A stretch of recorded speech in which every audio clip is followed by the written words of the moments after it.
Hey, everybody, it's the Sound Warriors. I'm Big Guy, and he's. I'm Brian Shartzer. How you guys doing today? I love it. I love it. So, this is podcast number 4. Yes. And we have talked about music. We've gone into all different types of ideas and things about, kind of what it is that we do. But you know what? We really need to talk about the pathway.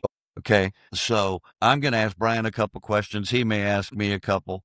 And Well, let me get started with all right, well, roll with it, brother. asking the questions. You know Roll what I with it, mean? yeah. First off, man, hey, thanks for doing this in your house, man. Open up your house for us to do this, man. You and Kimmy, Hey, appreciate that. our brother. Kimmy. We got to love our We Kimmy. love our Kimmy. Yeah, she puts up with me. She puts up with both of us. She puts up with, she always says this, I put up with two guys, So, Mark Bott, which is my real name, and Big Guy, the ultra personality that's on stage. And she said, I got to live with both of them, and, they both got problems. so are we misfits? Are you a misfit, brother? I think I am, yeah.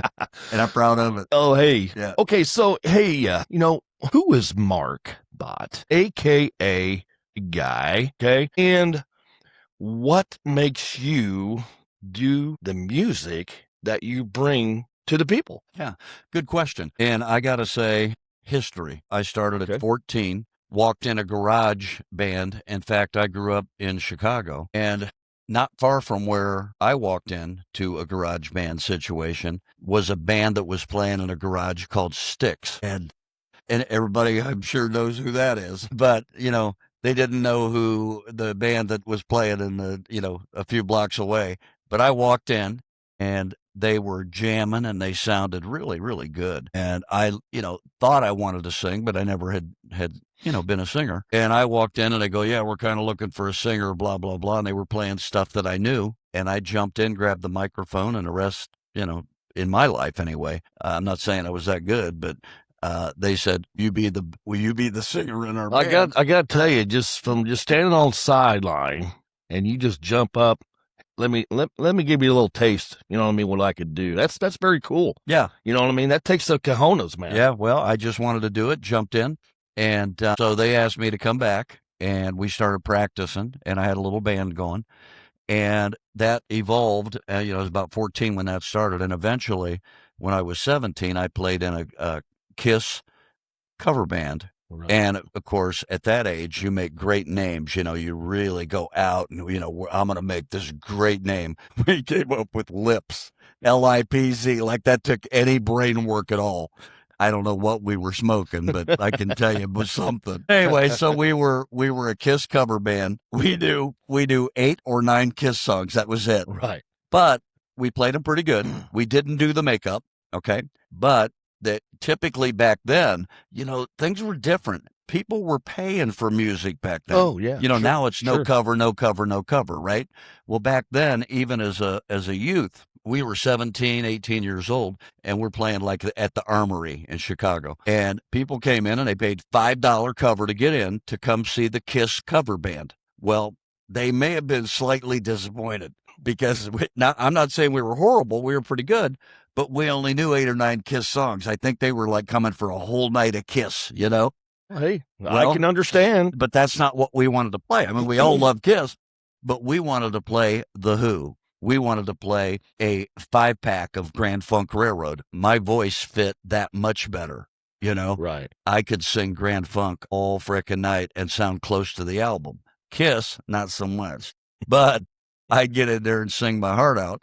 And so the girls were already in. They were coming to see the Kiss band, and it was too late. They paid their $5. They were in. So it was a different deal, right? It's totally different. So that's basically that. I played in some bands up until my early 20s, and then I got serious about wanting to have a family, and I got very serious about business. I was in the auto business and was doing pretty well and enjoying it. So I parked my music career for 30 years and I didn't think that being in a honky-tonk every night, which well about, right? And I didn't think that was the right way to raise a family. Get it? I understand Right? completely. Yeah. So that's what I was did. raised in a bar all my life. Yeah, exactly. Again, not complaining, but Yeah. that was my life. Just a different pathway. But I decided that at that age, I'd be better off to really drill down on business and which I did, and have a family. So I had 4 kids, now I have 10 grandkids.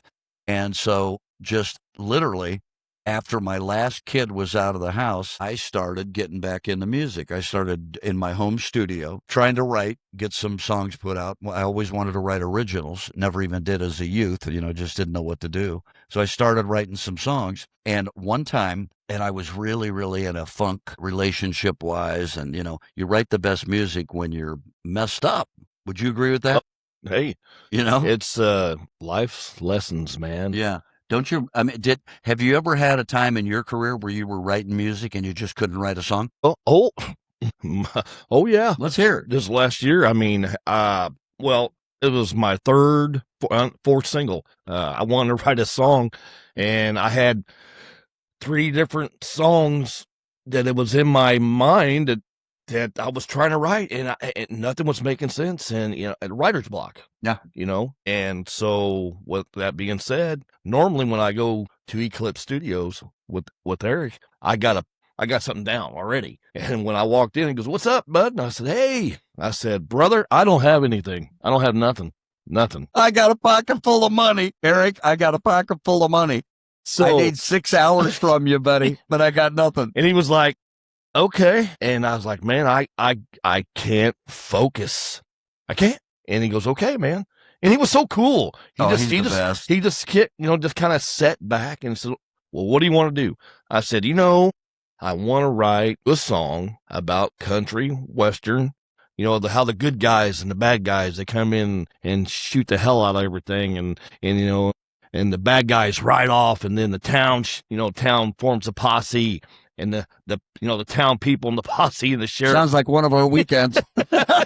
Goes chasing after him, and finds them and takes care of business. Yeah, we've done that. God, it sounds like our weekend. Put up a can of whoop. So yeah, okay, you did covers, right? Yeah.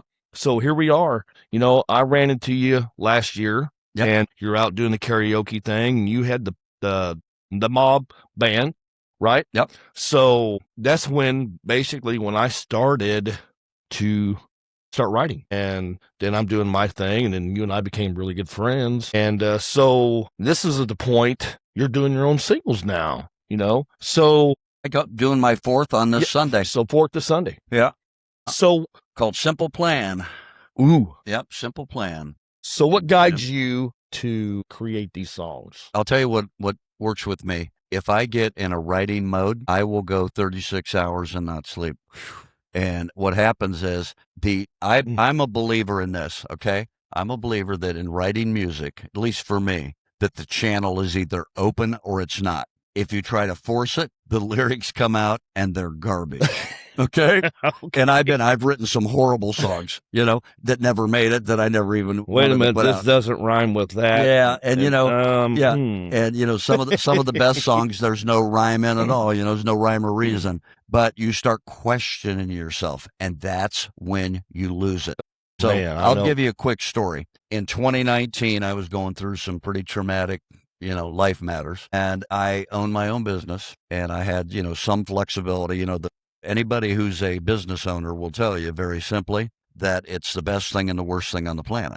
When you own your own business, you do have some flexibility, but you're also chained down to taxes. Everybody's got their hand in your pocket. You might have to work nonstop, and never, it's a different deal. I have a wife that lives that every day, man. Exactly. Cuts my Vicky. She's her own. Yep. You know what I mean? God love her. She owns her own deal. So what happened was I got some time set aside. It was really, really in just dark place. And I started writing a song. And I never stopped for 9 days. And I wrote 19 songs in 9 days. Including scoring the music and making up the music tracks. Okay. So I never stopped. Wow. Yeah. And, I would say, I think 6 or 7 of those songs I have performed live already. Well, nice. And okay. Those are not the songs that I produced recently. Right. Those are older songs. Yeah. Like one of those I did produce. It's called "Kiss My Bad American Ass," which is my number 1 song that that I started with. Yeah, that's a kick-ass song. Yeah. So if you're a flag waver like I am, you love the country. And there's all ways to love your country, but I appreciate your service, being a veteran brother. Oh man, that's one of the best things I ever did in my life. Yeah, no doubt, no doubt. And so that when you were performing, raising money for veterans, that's when I met you. Yes, exactly. Yeah. And I simply went up to honestly give you a good firm handshake and tell you thank you for your service. And then, of course, found out you were a freaking smartass. And I thought, am I looking in a mirror? So we become brothers from another mother, haven't we? Oh, and this is really cool, man. Yeah. It is. So we're having fun with this. So that's kind of my path. I'm a singer and a songwriter now, and you and I not only met, but we've kind of, you've helped me on some of that pathway in some great contacts. And we're both now singing for BGJ Music Group. Yes, we are. Beverly Jenkins are both of our promoters. Yes. And she does an amazing job. And, again, you're way ahead of me. You've got more songs out. You started that curve sooner. And I thank you for kind of letting me in and guide me. But, your number 10 song. They call them Outlaws. Mm-hmm. Went all the way up the chart, the Cashbox charts. Mm-hmm. And, there's really, from what I understand, Brian, and I've been studying this the best I can. You've taught me some of this. But there's two basic charts that artists take. There's Cashbox, which has been out since 1942. A long time, yeah. Right? And Cashbox Magazine is sort of the publication that tells you all about those artists, stars, soon-to-be stars, coming stars, things like that. And anybody that has made it has gone through that. Right. Process. Like when I saw your full page write-up as a new artist busting through. Very blessed. Very cool. I thought, I want to be there. Well, in January, I got mine. You sure did. And I got featured in there and got myself a full page deal. Yeah. That part of it's cool. But then there's also the Billboard charts. And that is a whole nother thing. A lot of the Billboard charts are people that have got a record deal. And, there's a lot of mainstream, what we are, mainstream independent artists. And I wrote a song recently, which I've not released. You've heard it. Which I'm a fan, by the way. I appreciate that. And, it's called Not Exactly Famous, right? And that's the name of the song. And I will produce it. It's going to come out, but it's not exactly famous. And it kind of tells about that. It just basically says, my songs are just as good. This is one of the lines in it. My songs are just as good. I just ain't got a record deal yet. So, and again, hold on. This week, are you stepping outside the box? I didn't hear from the Italian water company. Okay. And over here. But hey, yeah, I'm still sticking right here. Right here. He's had one call from Monster after seeing it, and they go, dude, do you drink Monster before you pump every day? Hey, he goes, oh, well, I'm all over the Monster. I'll whatever it takes. Yeah, the Italian water company that I was, Pellegrino, I got nothing. I figured I'd at least get something from Italy going, hey, big guy, great job. I see you drink Pellegrino, nothing. Now, he's already working with Monster, I think. I don't know. But anyway, I'm trying. Nope, not yet. Let me try one. You ready? Go for it. Gatorade Zero, endorsed by Big Guy, because I don't like a lot of sugar unless I'm singing it. There it is. There you go, Hoss. Thank you very much. All right. So Gatorade, reach out to me. I'm an ex-athlete from many years ago. In fact, when Kimmy met me, this is kind of a great one. She said, because it sounds a little personal, but no holds barred. You can't stop me.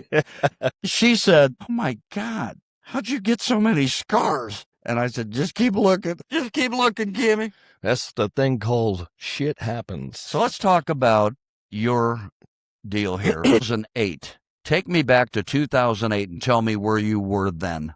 Oh, I was just recently divorced. Were you playing honky tonks? Is No, that when you started? When did you start playing in bars? Because you've done, how many shows did you do last year? I did over 70 shows last year. Right. Yeah. Well, how'd you get to that? But my gosh, you talk about, we don't have enough time, but I'm going to sum it up pretty easy.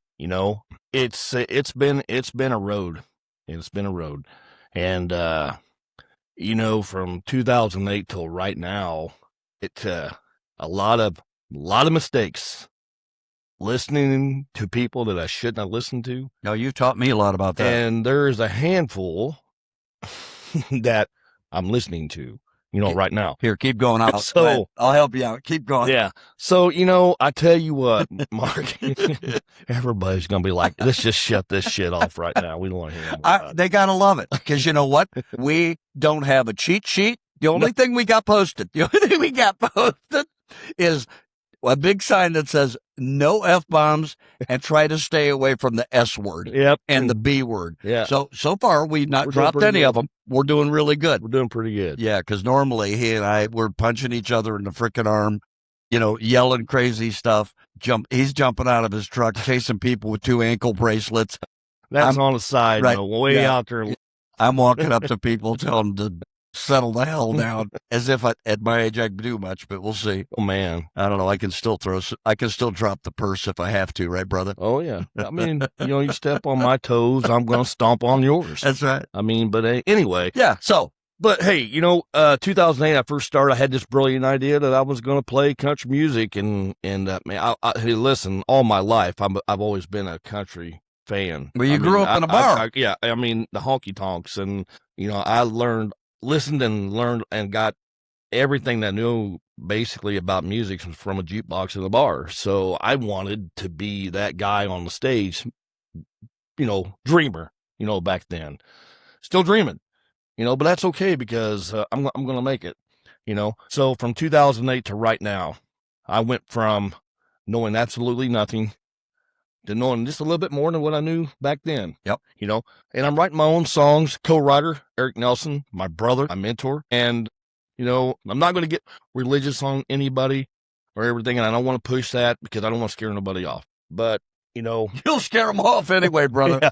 But, I put my music in the hands of God. I asked for help, and ever since I've done that, as last year, everything has come around. I'm awesome, bro. I'm a proud American. I'm a proud veteran, and I got a heart as big as Texas. I care for people. That. I want to do good. I want to help people. I want to, I'm just that kind of person. I don't like ugliness.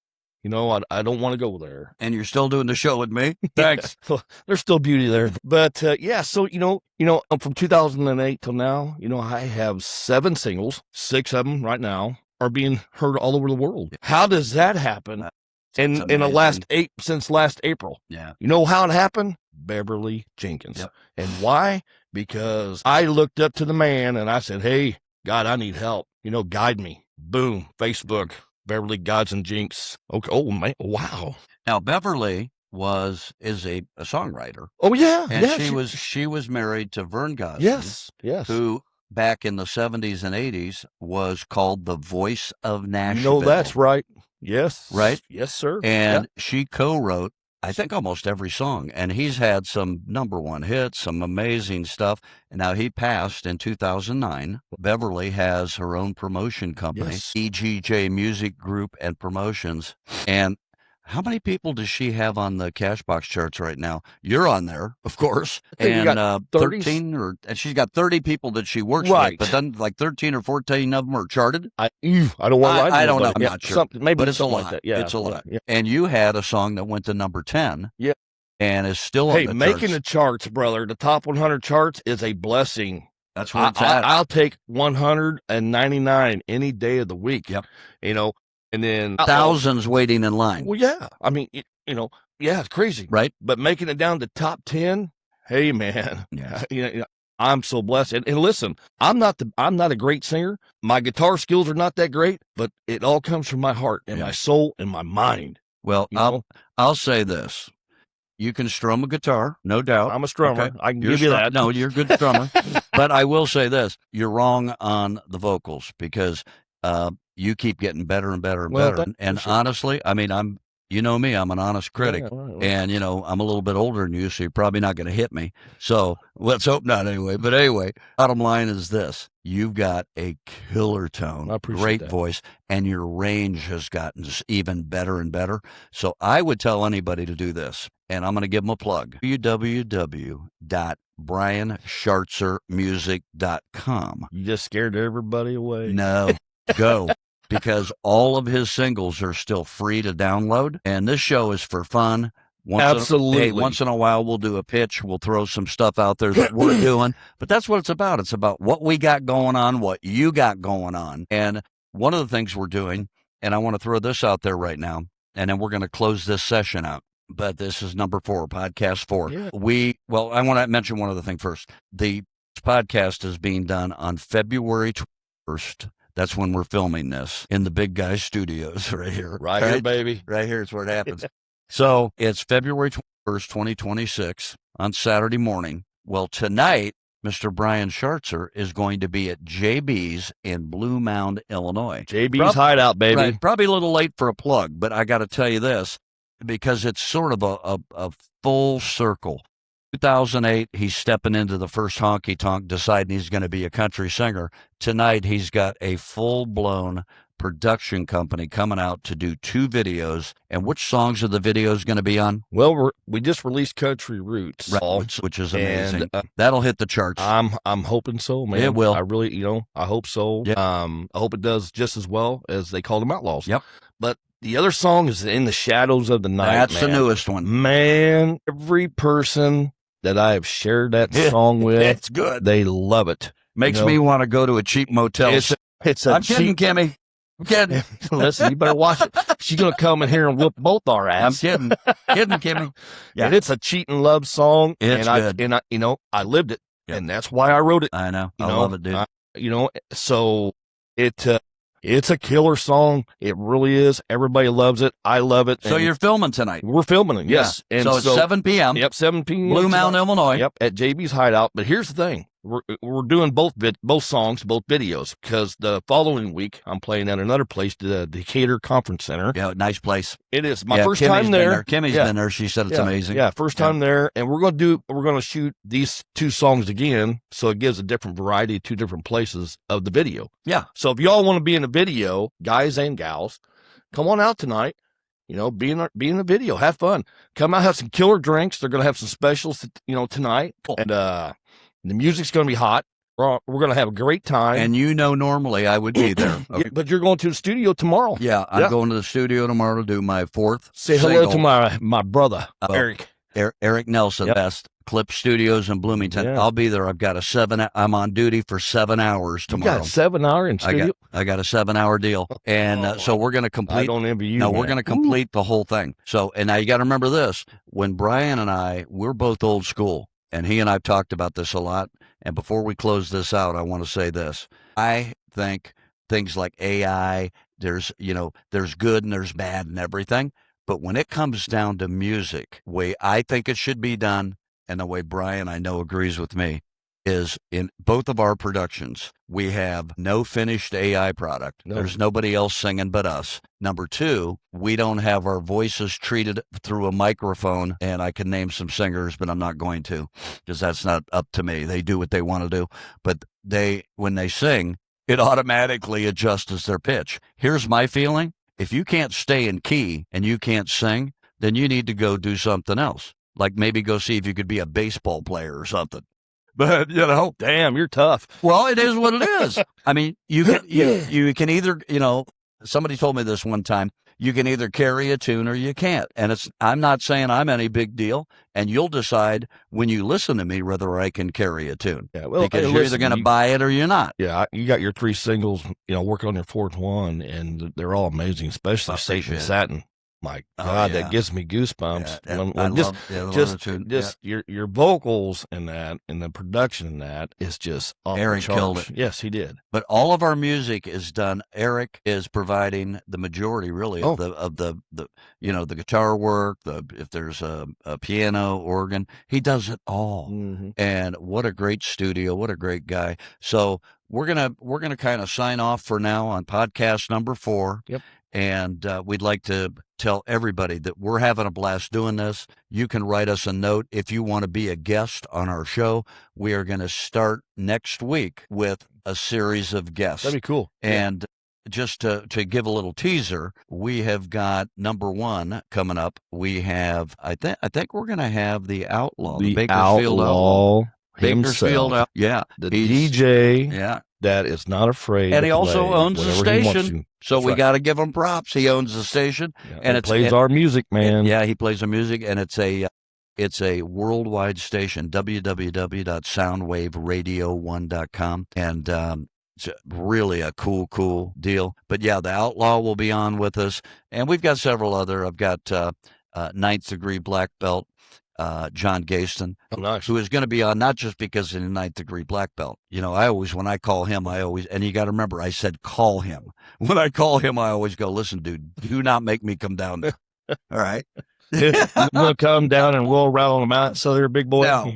Yeah. I'm like a turtle when I get that on the mat. Standing up, I might have a slight chance, but not against him anyway. But anyway, he's got really some books out right now that I've read that are so cool, and I won't spoil it, but Brian and I are gonna talk to him about his books, and one of the words in his books is awesomeness, and it's exploring your own awesomeness. Hey. That, you know, I'll let him do it. I don't want to ruin it. Don't ruin it. But yeah, because I really don't want him after me, actually. He's going to be on. And we got some other guests coming up.